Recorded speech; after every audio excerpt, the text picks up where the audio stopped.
Hello everyone, I am here again with remaining topics of statistics. Hope you all are very well. Just take care of yourself. Let's start. Yes, we had discussed in previous video about introduction to statistics, that is in singular sense or plural sense. We had discussed singular sense 5 steps, that is collection of data, organization of data, presentation of data, analysis and interpretation. And in plural sense, we discuss numerically expressed and aggregate facts are included.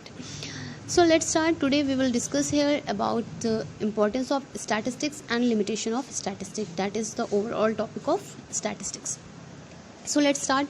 इससे पहले हमने क्या किया था कि statistics में singular sense में और प्लूरल सेंस में जाना था स्टैटिस्टिक्स को. अब हम आज पढ़ेंगे कि किस तरह से स्टैटिस्टिक्स हमारे लिए हमारे हर एक फील्ड में इम्पॉर्टेंट है, इन प्लानिंग, इन बिजनेस और इन इकोनॉमिक्स, और हम इसके लिमिटेशंस भी जानेंगे.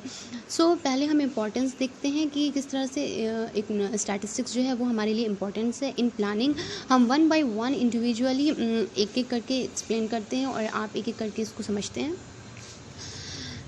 स्टैटिस्टिक्स में प्लानिंग में सबसे पहले क्या है, अच्छा पहले क्या होता है, गोल पहले ओरिएंटेड होता है कि हम पहले गोल मीन्स सेट करते हैं या प्लानिंग हम पहले सेट करते हैं. सो क्या करते हैं हम सबसे पहले गोल सेट करते हैं. येस ऑफ कोर्स, हम सबसे पहले गोल सेट करते हैं, उसके बाद हम प्लानिंग करते हैं. सपोज़ हमने आप क्लास 11th में हो, अब आप सोच रहे हो कि मुझे 90% से स्कोर करना है क्लास 11th में. सो आपने पहले एक गोल ओरिएंट किया ना, आपने एक पहले गोल बनाया कि मुझे 90% से ज़्यादा क्लास 11th में चाहिए.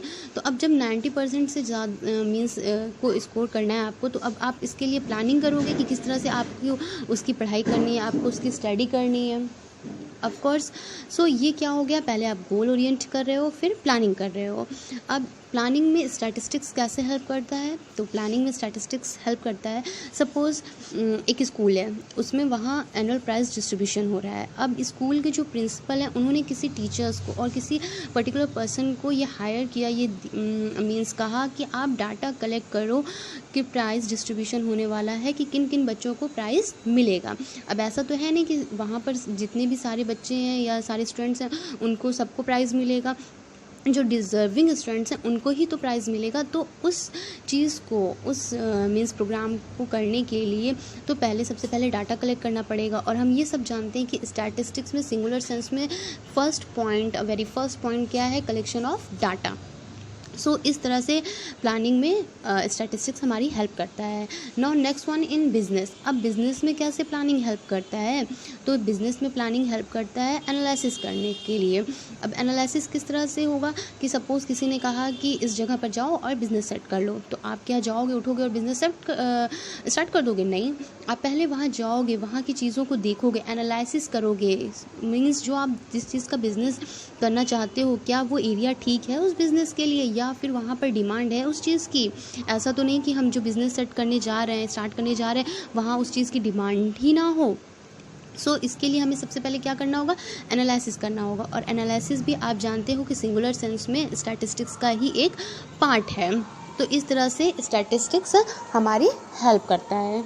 हो गया कि बिज़नेस में एनालिसिस करना है तो स्टैटिस्टिक्स हमारी हेल्प करता है, बिज़नेस में हेल्प करता है. Now next one in economics. अब आप बोलोगे कि अरे मैम इकोनॉमिक्स में कैसे स्टैटिस्टिक्स हेल्प करता है, तो अब आप बोलोगे कि मैम कैसे इकोनॉमिक्स में कैसे स्टैटिस्टिक्स हेल्प करता है. तो येस ऑफ कोर्स इकोनॉमिक्स में भी स्टैटिस्टिक्स हेल्प करता है, क्योंकि आप अभी आगे की जब इकोनॉमिक्स पढ़ेंगे तो उसमें माइक्रो इकोनॉमिक्स आएगा, तो आपको उसमें टोटली ग्राफ और प्रेजेंटेशन ऑफ डाटा ही मिलेगा.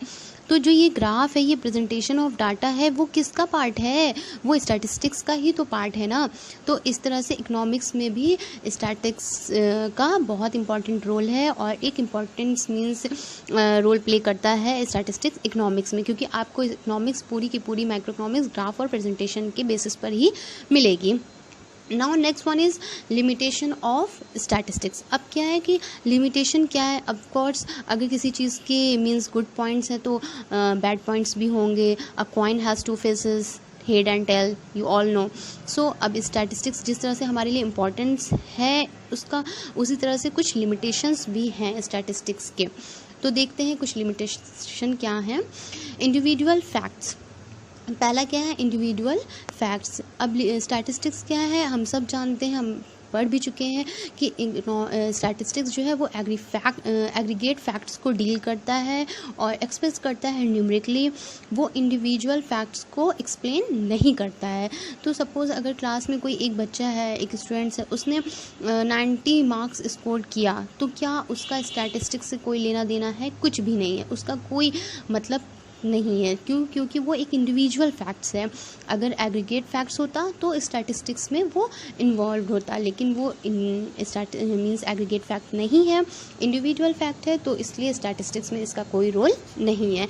सो स्टैटिस्टिक्स क्या है, इंडिविजुअल फैक्ट्स को नहीं बताता है। नेक्स्ट वन क्या है कि स्टैटिस्टिक्स क्वालिटी को डिफ़ाइन नहीं करता, स्टैटिस्टिक्स क्वांटिटी में डिफ़ाइन करता है।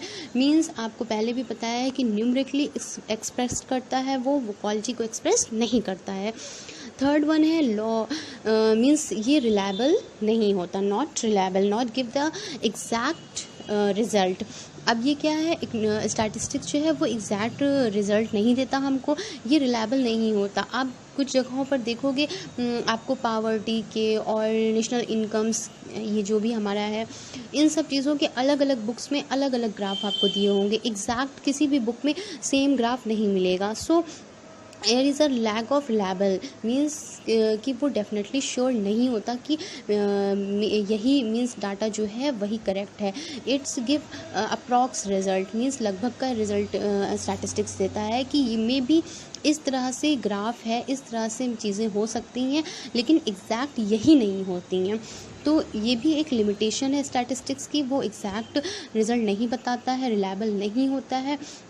और कुछ जगहों पर आप देखोगे डिफरेंट मीन्स ग्राफ डिफरेंट तरह से दिए होते हैं। Next one is lack of knowledge of statistics. अब क्या है, नॉलेज के जैसे सपोज़ किसी के पास स्टैटिस्टिक्स की नॉलेज नहीं है, तो वो क्या करेगा, तो वो जो भी आप अगर ग्राफ उसको दोगे या प्रेजेंट करोगे, तो वो यूं ही नॉर्मली ग्राफ देखेगा और उसको समझ में तो आएगा नहीं, वो कुछ भी एग्जामिन कर कुछ भी राइट कर देगा, तो वो करेक्ट तो होगा नहीं।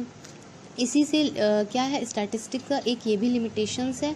अगर जो इसे फुल नॉलेज है स्टैटिस्टिक्स की, आप ग्राफ दोगे, वो अच्छे से आपको एग्जामिन करके और पूरा मीन्स राइट करके इंफॉर्मेशन अच्छे तरीके से आपको एक्सप्लेन करके देगा। लेकिन अगर जिसको एक स्टैटिस्टिक्स की बिल्कुल भी नॉलेज नहीं है, वो सिंपली ग्राफ देखेगा और कुछ भी राइट करके दे सकता है। तो ये भी एक प्रॉब्लम होती है कि lack of knowledge of statistics. So here आपने देखा होगा कि किस तरह से स्टैटिस्टिक्स हमारे लिए इम्पॉर्टेंट है और किस तरह से क्या क्या उसकी लिमिटेशंस हैं। अभी आपका ये स्टैटिस्टिक्स का टॉपिक कंप्लीट हो गया है। नेक्स्ट लेक्चर में हम स्टैटिस्टिक्स का एक नया टॉपिक चैप्टर 2 जो कि है वो स्टार्ट करेंगे, that is collection of data, 11th class का। वो हम नेक्स्ट वीडियो में स्टार्ट करेंगे, नेक्स्ट लेक्चर में। अभी हम कुछ रिवीजन कर लेते हैं कि एक्टिविटीज़ 2 टाइप की होती हैं, economic activities and non economic activities हमने जाना था।